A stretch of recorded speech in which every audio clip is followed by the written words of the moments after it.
여러분 안녕하십니까? 14주차 수업 진행하도록 하겠습니다. 오늘이 수업 마지막이죠. 여러 가지로 어려운데 그 중에서도 잘 견뎌주고 버텨주셔서 고맙습니다. 오늘 14주차 수업이 마지막 주차인데, 그리고 온라인으로 시험 치는 거 아시죠? 궁금한 것은 카톡으로 연락 주시면 되고, 오늘은 여러분 책 305페이지 사회복지기관 전문직 및 종교계 자원봉사활동 요 파트를 하도록 하겠습니다.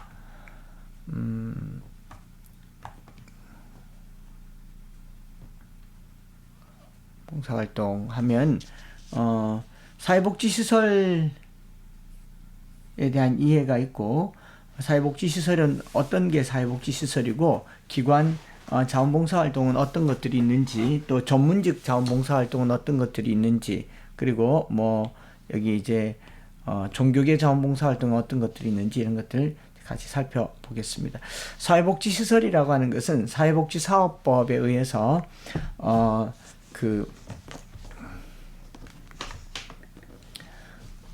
보호, 선도 또는 복지에 관한 사업과 사회복지 상담, 직업지원, 무료 숙박, 지역사회복지, 의료복지, 재가복지, 사회복지관 운영, 정신질환자 및 한센병력자, 사회복귀에 관한 사업 등 각종 복지사업과 이와 관련된 자원봉사활동 및 복지시설의 운영 또는 지원을 목적으로 하는 사업, 이게 이제 사회복지사업법 2조에 나와 있는 겁니다. 그래서 노인복지법, 또 아동복지법 등 개별 법령에 별도 규정이 있을 경우에는 해당 법령에 우선 적용됩니다. 거기 관련된 법이 책에 보면 개별 법령이 많아요. 국민기초생활보장법, 아동복지법, 노인복지법, 장애인복지법, 한부모 가족지원법, 영유아 보육법, 성매매 방지 및 피해자 보호 등에 관한 법률, 이렇게 해서 한 28가지 정도가 있습니다. 그 밖에 대통령령으로 정하는 법률이 있는데, 이런 모든 것들을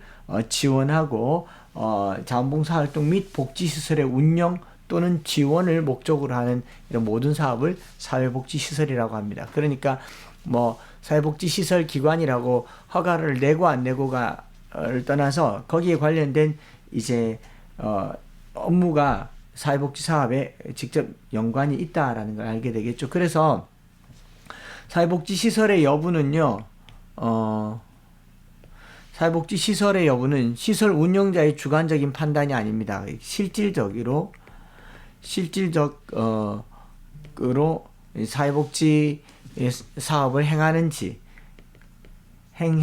행하는지가 중요하고, 그 다음에 사회복지 시설은 시설 운영자가 사회복지 사업을 목적으로 하지 않는다고 하더라도 시설 명칭이나 운영 주체에 상관없이 이제 정부에서 봤을 때 사회복지 사업이라고 인정을 하는 경우도 있습니다. 사회복지 시설로 분류되는 경우가 있는데, 특별히 생활시설의 경우 미신고 시설 관리 대책과 관련해서 이런 내용들을 알아야 됩니다. 거기 책에 306페이지에 이 내용 좀 길지만 보면요, 사회복지사업법 2조에 의하면 개별법상 요보호 대상자 중 거주 또는 종교 등을 선택할 수 있는 의사능력이 없거나 부족한 자를 보호하는 것. 요보호 대상자. 보호를 필요로 하는 사람, 그 사람이 거주나 종교 등을 선택할 의지가 없는 경우에, 그런 능력이 없는 경우에 보호하는 경우, 가족의 의뢰를 하는 경우에도 마찬가지입니다. 그러니까 가족이 의뢰를 했는 경우에라도 요보호 대상자를 보호하는 모든 행위는 사회복지 시설로 본다라는 거죠. 이 사회복지 시설로 본다라는 것은 신고, 등록을 떠나서 국가가 그 시설 요건에 맞는 기준을 강화시킨다, 이런 의미이거든요. 그래서 아동복지법의 요보호 아동 전책, 아동을 내가 돌본다, 난 사회복지시설 아니에요 라고 말하더라도 아동이 선택하지 못하고 선택할 능력이 없는데 보호를 하고 있다 하면 사회복지시설이고, 그런 사회복지시설은 사회복지사업법에 의해서 그 기준에 맞는 시설 요건들을 갖추어야 되는 것입니다. 장애인복지법의 지적장애, 정신장애, 발달장애, 뇌병변장애인 등 또 그렇고 치매 노인, 그러니까 자기 의사를 표현할 수 없는 노인들을 돌보고 있다. 그러면 사회복지시설이 되는 거죠. 또는 시설이 주장하는 목적, 종교활동 등과 달리 사회복지개발법상 요보호 대상자가 본인 또는 가족의 보호 요청에 의해서 동시설에 거주하고 있는 경우 다 같은 개념입니다. 이 요보호 대상자를 내가 데리고만 있으면 사회복지시설이 돼야 됩니다. 왜냐하면 그게 착취가 될 수도 있고 혹은 감금이 될 수도 있고 또 다른 형태의 폭력으로 전이될 수가 있기 때문에 그렇습니다. 사회복지시설임을 외부에 표방하여 운영하는 경우 당연히 사회복지시설이겠죠. 거주 보호를 목적으로 생활인을 모집하고 보호하고 있는 생활인을 근거로 후원금품을 모집하고 또 신고, 인가 등 없이 운영하는 경우에 이 벌칙이 적용되는 이 모든 것들은 사회복지시설입니다. 노인, 복합노인, 아동, 장애인, 어린이집 이 모든 것들이 이제 사회복지시설에 해당한다. 라는 거죠. 이건 이제 보건복지부에서도 요걸 규정하고 있고, 그 다음에 여성가족부에서도 요것을 규정하고 있습니다. 보건복지부에 여러분 책에 보면은 사회복지시설의 세 분류가 있는데, 노인 같은 경우는 주로 이제 보건복지부에서 분류하는 사회복지시설은요, 노인, 그 다음에 아동, 그리고 장애인, 영유아, 그 다음에 정신질환, 그 다음에 노숙, 그 외에 지역주민 기타 있는데, 다 어떻게 나누냐 하면은 생활시설이 있고, 그 다음에 이용시설이 있습니다. 생활시설은 주거를 하는 형태고, 이용시설은 제가 왔다 갔다 하면서, 이용하는 거. 다 생활이용, 이렇게 다 나누어져 있다. 라는 거죠. 이렇게 보시면은 똑같이 생활시설, 이용시설, 이용시설 이렇게 나누어져 있습니다. 그럼 이제 사회복지 시설 및 기관의 자원봉사 활동 필요성. 이제 사회복지 시설이나 기관이라고 하는 것은 이제 복지법에 의해서 요보호 대상자들을 보호하거나 돌보는 모든 기관이나 시설은 사회복지 시설인데, 알다시피 그렇게 많은 자원과 지원이 가능하지 않기 때문에 자원봉사 활동이 당연히 필요하겠죠. 당연히. 그래서 자원봉사 활동은 다양한 사회적 욕구와 도움을 필요로 하는 복지기관과 자원봉사 활동을 실천하는 봉사자의 상호작용으로, 그래서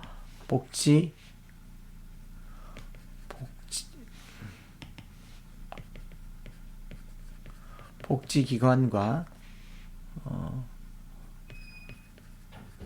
자원봉사자의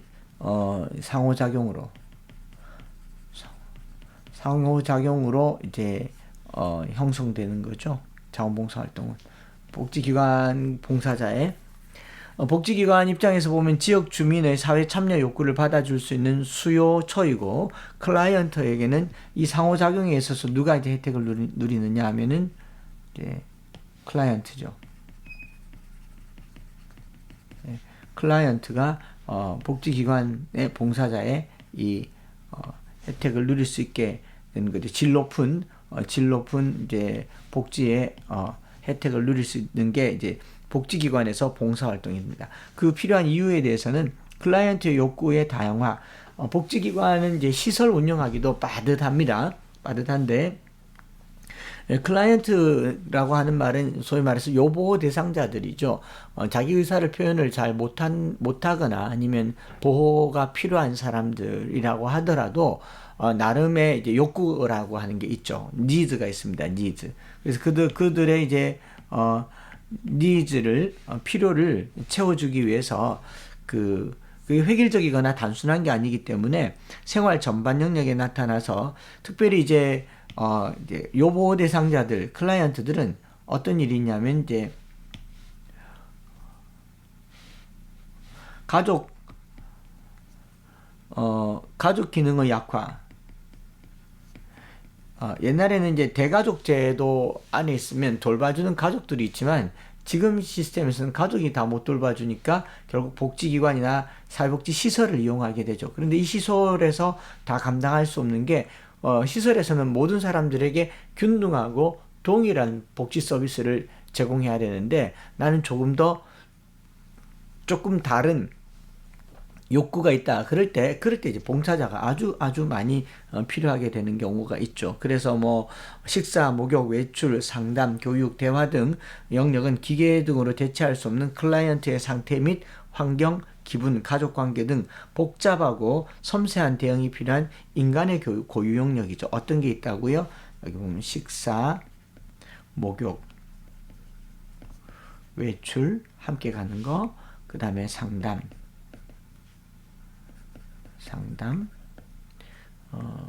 교육, 대화, 이런 것들이 있다라는 거. 인간 고유의 영역이라고 하는 거죠. 그 다음에 이제 공식적 복지 서비스의 한계가 있죠. 공식적 복지 서비스. 사람들의 복지 요구의 증가로 인해서 복지 시설 증가 등의 공적 서비스는 늘어나고 있지만 이제 보통 이제 그 서비스를 감당해 줄 수 있는 사람들은 노인 요양원에 같은 경우는 입소자 100명 이상 시 복지사 1명이 추가됩니다. 근데 1명이 100명을 커버해야 된다라는 건 이 말이 안 되겠죠. 거기는 뭐 간호사도 들어갈 것이고 또 요양보호사도 들어갈 것이고 뭐 다양하게 들어가겠지만 이 개별적인 욕구를 다 채워줄 수가 없기 때문에 이 복지 서비스에 한계가 있어서 이제 그때 자원봉사자가 필요하다. 지역사회에 관심이 증가한다. 지역사회에 이제 관심이 증가하죠. 지자체 중심의 사업 증가, 지역사회별로 활성화, 차별화 전략 때문에 또 이제 인구 유입도 관련돼 있어요. 인구가 유입되면서 거기에 대한 지역사회 관심이 늘어나면서 직간접으로 참여하는 지역 주민들이 늘어나게 되죠. 그 다음에 이제 평생교육 및 자기발전으로서의 자원봉사. 이제 자원봉사자들 중에서 요즘은 실습도 많이 하잖아요. 뭐 사회복지사 실습도 하고 요양사 실습도 하기 때문에 이 평생교육 및 자기발전으로서의 자원봉사가 늘어나고 있는 추세다. 여러분 잘 알다시피 VMS 1365 보건복지부에서 운영하는 사회복지 자원봉사 인증관리 사이트 여기 들어가서 보면은 여러 시설들이 있다는 걸 알게 되죠. 사회복지시설 및 기관 자원봉사 활동의 필요성에 보면은 시설별로 활동 현황들이 이제 여기 보면은 2019년도 활동 시설 종류별이잖아요. 그 활동이 계속 노인시설, 아동시설, 장애시설, 복지관, 사회복지 분야, 보건, 의료, 뭐 기타 늘어나는데 여성이나 불황인 정신요양은 여전히 좀 활동이 좀 저조하다 싶지만 그래도 VMS에서 이런 자료들이 계속 늘어나는 걸 보면 노인시설에 자원봉사 활동하고 있는 사람이 30만 명, 그죠? 예, 상당한 숫자가 보이시죠? 그런 걸 우리가 알 수가 있습니다. 그리고 사회복지시설 여기 표에 있고요. 자원봉사 활동의 종류와 내용을 보면 모든 국민은 연령, 성별, 장애, 지역, 학력 등 이 사회적 배경에 관계없이 누구든지 이제 자원봉사 활동에 참여할 수 있습니다. 참여할 수 있고요. 자원봉사자는 자원봉사 활동을 할 때 이 자원봉사 센터 및 자원봉사 단체에서 교육 훈련을 받을 수 있고 자원봉사 활동의 취지를 훼손하지 않는 범위 안에서 자원봉사자 및 단체는 필요 경비를 지원할 수도 있습니다. 또 자원봉사센터 또는 비영리 민간단체 지원법에 따라 등록된 단체에 소속된 봉사자의 보호를 위해서 국가나 지방자치단체는 보험이나 공제에 가입할 수도 있습니다. 그러니까 봉사활동을 계속 지원하고 있다라는 거죠. 지원하고 있다. 그 지원하는 봉사활동의 종류는 이 자원봉사활동 기본법에서 확인해 볼 수 있는데요. 자원봉사활동의 범위를 보면 기본법 7조에 따르면 이렇게 있죠. 사회복지 및 보건증진에 관한 활동, 지역사회개발 발전에 관한 활동, 환경보존 및 자연보호에 관한 활동, 사회적 취약계층의 권익증진 및 청소년 육성, 보호에 관한 활동, 교육 및 상담에 관한 활동, 인권 옹호 및 평화 구현에 관한 활동, 범죄 예방 및 선도에 관한 활동, 교통질서 및 기초질서 계도에 관한 활동, 재난관리 및 재해구호에 관한 활동, 이런 활동들이 있고 또 더 있죠. 뭐 문화, 관광, 예술 및 체육진흥에 관한 부패 방지 및 소비자 보호, 공명선거, 국제협력, 국외봉사, 공공행정, 사무자원, 그 밖에 공익사업 수행 또는 주민 복리의 증진에 필요한 활동, 이런 많은 활동들이 있습니다. 얼마 전에도 인근 대학에 뭐 아는 교수님 딸이 자원봉사 활동 확인서가 필요하다고 제게 왔는데, 뭐 교회에서 찍어주는 활동 확인서가 요즘은 인정을 오히려 못 받죠. VMS나 1365에서 이런 15 분야의 모든 활동들을 다 커버하고 있기 때문에 거기 가서 받는 게 맞다라는 거죠. 그런 것들이 있고요.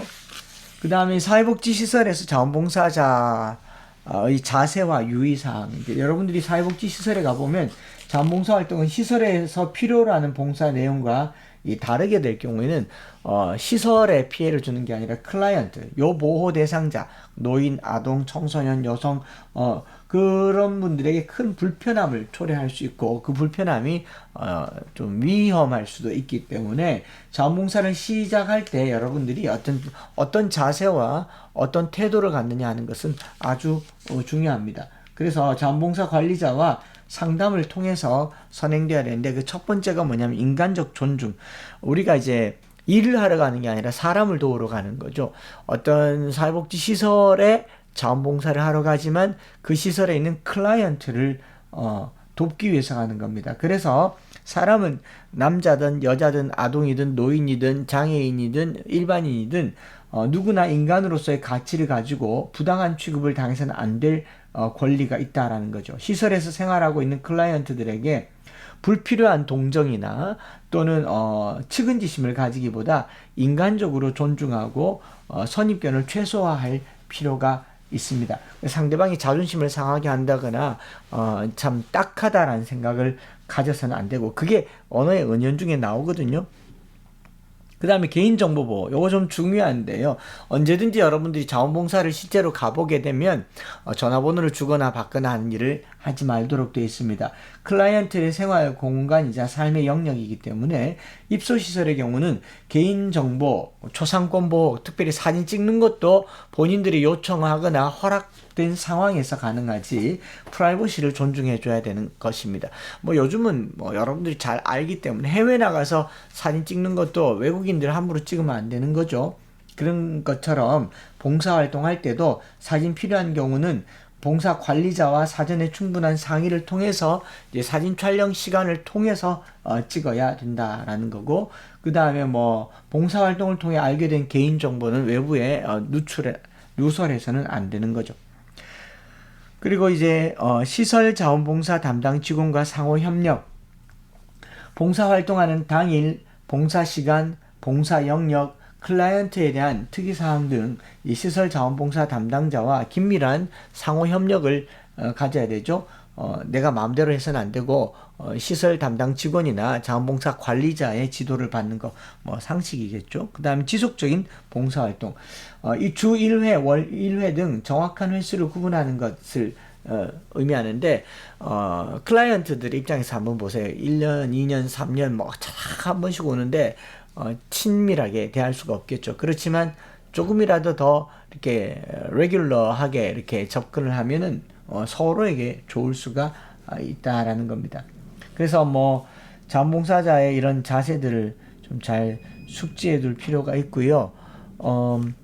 자원봉사 활동은 대우를 받기 위한 것이 아니기 때문에 겸손한 태도와 감사의 마음을 가져야 됩니다. 그래서 이 대우가 목적이 아니잖아요. 내가 뭐 이런 게 아니기 때문에 겸손, 그리고 감사하는 마음, 돌봄, 이런 마음이 필요하겠죠.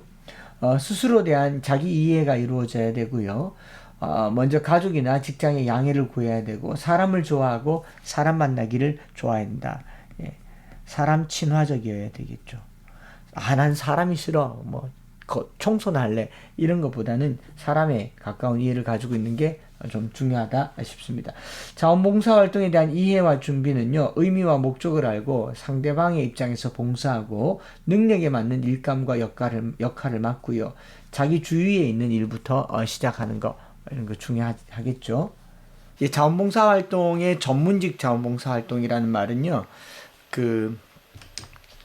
봉사 영역에서 이제 전문인이 조언하고 자문하고 동반자로 활동하면 이 자원봉사자나 아니면 시설 사용자의 인력적인 상당한 에너지가 세이브되고, 전문직 자원봉사자는 지역사회 내에서 활동에 영향력이 있고 인프라가 구축되어 있는 경우가 많아서 문제 해결 및 연계 사업에서 인적 물적 자원을 효과적으로 동원할 수가 있습니다.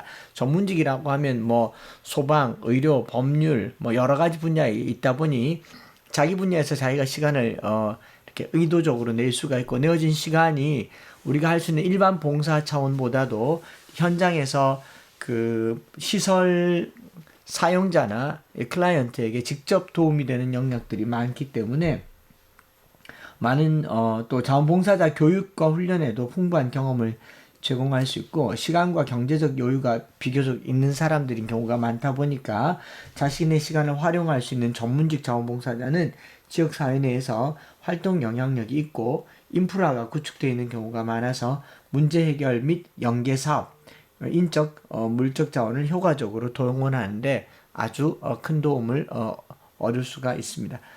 네. 그래서 거기 뭐 이제 직업별 자원봉사 활동 현황 보면 지금까지는 이제 학생이 제일 많아요. 학생이 제일 많고 주부가 그다음 많지만, 그다음 이제 사무관리직이나 전문직 봉사자들이 많습니다. 비율로 치면 학생이 아주 많은데, 사실 이제 뭐 여러분들도 알다시피 학생들은 이제 입시와 관련해서 봉사활동이 의무화되어 있는 요소들이 있다 보니 봉사가 많지, 큰 틀에서 봤을 때 우리나라의 자원봉사 수준은 아직까지 많이 낮다고 봐야 되겠죠. 그런 중에도 이 전문직 봉사자들의 봉사의 숫자는 굉장히 의미심장하다라고 볼 수가 있습니다. 그죠? 여기서 이제 봉사활동에 보면 중학생, 고등학생이 많고 그 다음 대학생이 많고, 이게 전체가 많은데 그 중에서 주부나 전문직, 자영 서비스직, 이제 사무관리직, 이 순서들이 많아지고 있다는 것은 고무적인 현상이다 라고 볼 수가 있습니다. 그리고 전문직 봉사자들은 대체로 시간이 많기 때문에 자영업이나 서비스직이 평일날이 많아요. 그렇죠? 주부들도 평일이 많고 전문직도 평일이 많습니다. 거기 비하면은 초등학생이나, 색깔을 좀 바꾸어서 초등학생은 주말이 많겠죠. 중학생들도 주말이 많겠죠. 뭐 고등학생, 대학생들은 이제 평일이 시간이 좀 많겠죠. 뭐 이런 식으로 통계를 보면서 볼 수 있고요. 전문직 봉사활동 현황에는 여기 각자 자기 그 전문직에 따라서 봉사활동을 하는데, 뭐 시설, 재가, 전문, 지역사회, 헌혈, 뭐 기타 등등이 있죠. 주로 시설에 많이 상대적으로 투입되죠. 전문직 봉사활동의 활성화 방안을 좀 살펴보면, 전문직 자원봉사자의 전문기술 활용성을 키워주는 겁니다. 전문직 자원봉사자의 전문기술, 그러니까 전문직 자원봉사자들을 불러가지고 뭐 교통 정리를 시킬 수는 없잖아요. 간호사나 아니면 의사 이런 분들이 이제 국제대회 같은 데 와서 의료, 양호 뭐 이렇게 긴급 의료 시스템을 갖추는 것도 중요할 거고, 요즘에는 최근 올 한 해는 이제 코로나 때문에 119 구급대원들의 이제 병원 이제 후송, 이동이라든가 아니면 교통 뭐 여러 가지 부분의 전문직이 자기 전문 기술을 가지고 봉사할 수 있도록 열어주는 게 중요하죠. 그래서 경영관리, 법률조언, 운영위원회, 뭐 프로그램 진행, 교육 및 상담, 공연활동 등 전문 기술을 사용할 기회를 확대하고, 개인 봉사뿐 아니라 다양한 전문직 봉사자들을 하나의 봉사 그룹으로 구성하여 운영해 주면 좋다. 그룹으로 구성해서 운영. 그 다음에 시간과 장소 영역을 확대하는 거죠. 아무래도 이제 전문직 봉사자들이 활동하기 위해서 그들의 시간과 장소의 영역을 확대해 주는 겁니다. 주말에만 오라가 아니라 그들의 시간에 맞춰주는 거죠.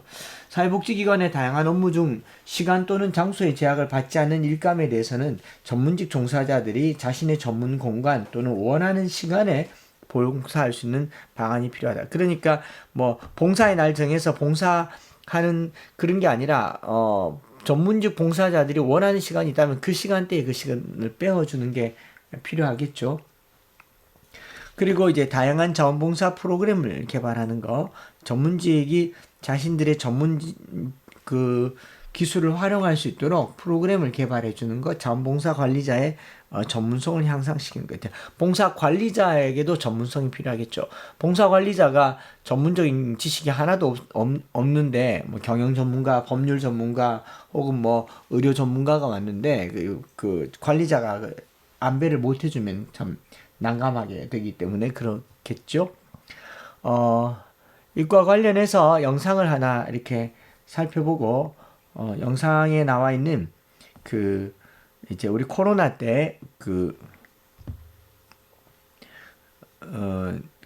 전문직들이 어떻게 활동했는지, 올 한 해 어떻게 활약했는지를 전문직들의 기록 영상을 보면서요, 같이 한번 그 다음 종교계 자원봉사 활동으로 넘어가면 좋겠습니다.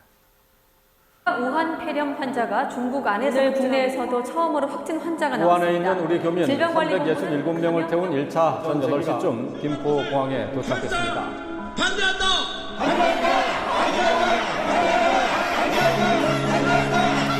마스크를 쓴 주민 100여 명이 국가공무원 인재개발원 진입로를 막아섰습니다.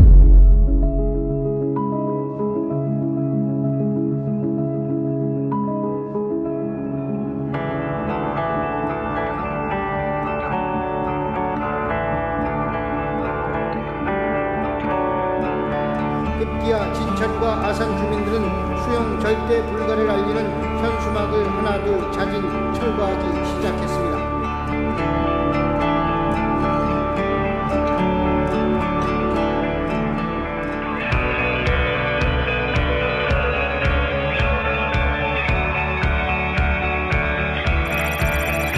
확진자들이 막 늘어나는 이 정말 이런 시기에는 대구에 다녀가는 것만 하더라도 14일 그 이상의 어떤 격리가 돼야 되는 상황이었다 보니까, 근데 임에도 불구하고 수많은 어떤 이 어려진 자원봉사자들이 대구에 찾아오시고 그런 모습 보면서, 와, 우리 이웃을 생각하는, 어려운 이웃을 생각하는 이 따뜻한 마음이 살아있다.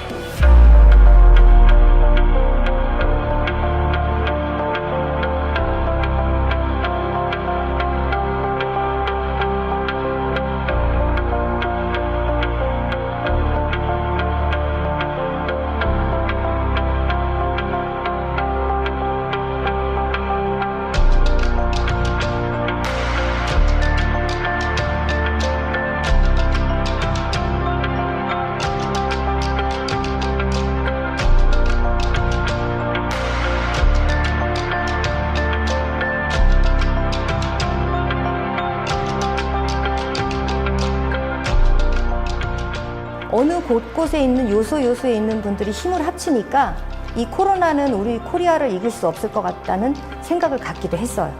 그리고 우리는 반드시 잘 해냈고 더 잘 해낼 거라고 기대하고 있고요. They say it was true that I was sold, but the trouble with truth is it just don't get old. There's a gravity to grace I can't escape, and the trouble with grace, it gives more than it takes.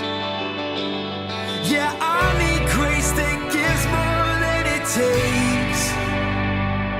There's a wildfire that's burning in my soul, so baptize me in that fire and let me go. I can hear the sirens, I need to be born again. They say it was true that I was sold, but the trouble with truth is it just don't get old.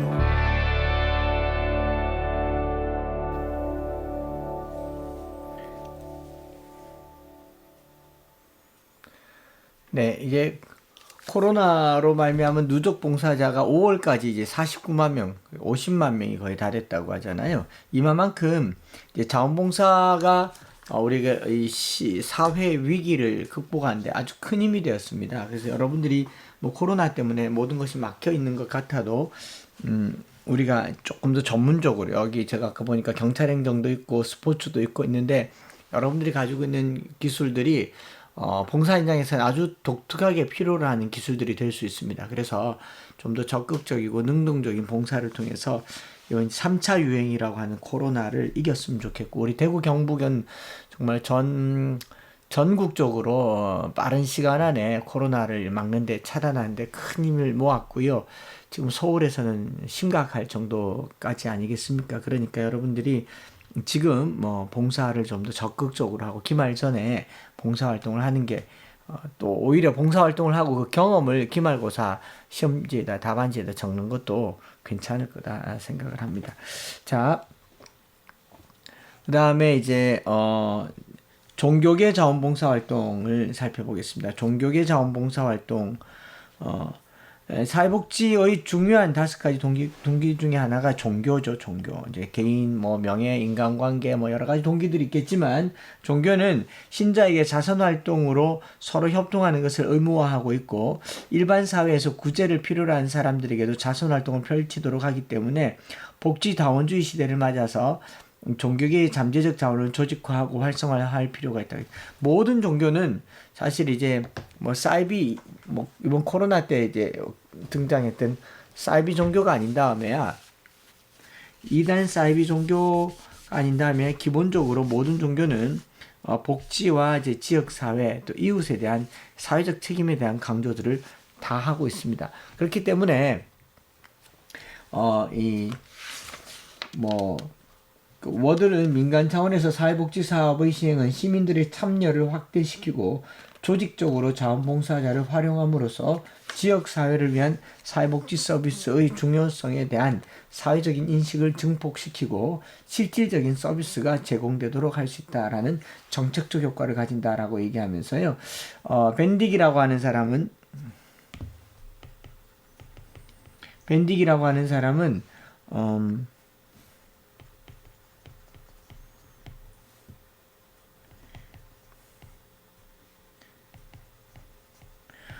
종교기관은 지역과 개인에 대한 정보를 상대적으로 더 많이 갖고 있어서 종교기관은 지역에 대한 정보, 그 지역에 자기 종교를 포교를 하기 위한 여러 가지 목적을 가지고 있기 때문에 정보가 많죠. 또 누구예요?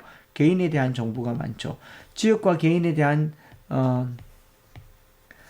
풍부한 정보를 가지고 있기 때문에 진정으로 도움이 필요한 사람들을 정확하게 파악하는 능력을 가지고 있을 뿐 아니라 활용할 수 있는 자원봉사자들이 있어서 정보도 있고 또 누가 있다고요? 활용 가능한 봉사자들을 확보하고 있어서 효과적으로 사회복지 활동을 수행할 수 있다. 특별히 우리나라는 종교 인구가 2015년 기준으로 기독교, 불교, 유교 여러 가지 종교의 인구가 53.9 그러니까 무교보다 이제 유신론 종교를 가지고 있는 사람들이 53.9%로 전체 인구의 절반이 넘어섰기 때문에 풍부한 인적, 물적, 시설 자원을 보유하는 기관이라는 점에서 보완적 복지 기능을 수행함에 있어서 가능성과 중요성이 부각된다라는 말을 썼죠. 굉장히 중요한 말을 한 거죠. 사실 교회나 종교기관이 복지활동을 하는 건 당연한 일이기 때문에 그들을 잘 활용하면 더 좋겠다라는 겁니다. 종교계의 자원봉사활동의 원칙에는요, 기본적으로 자비심, 이웃사랑 등 종교의 이념적 사명을 타방으로 실천해 나가는 것 맞습니다. 그러나 이게 포교활동과 연결되지 않도록 조심해야 된다는 거죠. 연령, 성별, 종교, 지역 등과 상관없이 평등성의 원칙에 따라 필요한 서비스를 인간 및 자연환경까지 받을 수 있도록 해야 하는데 아무래도 종교계가 복지활동을 하면서 이제 교세를 누린다거나 이제 개종을 유도하는 형태의 복지 활동이 많다라는 겁니다. 그는 이제 사실은 좀 바람직한 경우라고 보기가 어렵습니다. 종교계의 자원봉사 활동은 복지 공동체 문화 형성을 위하여 신자들의 자발성에 기초하고 종교계의 자원봉사 활동은 공적 사회복지기관의 역할을 보완하거나 보충적 기능을 수행해 나가야 됩니다. 그래서 이제 종교계가 이제 포교와 관련 없는 순수한 형태의 복지 활동으로 이어져야 된다라는 거죠.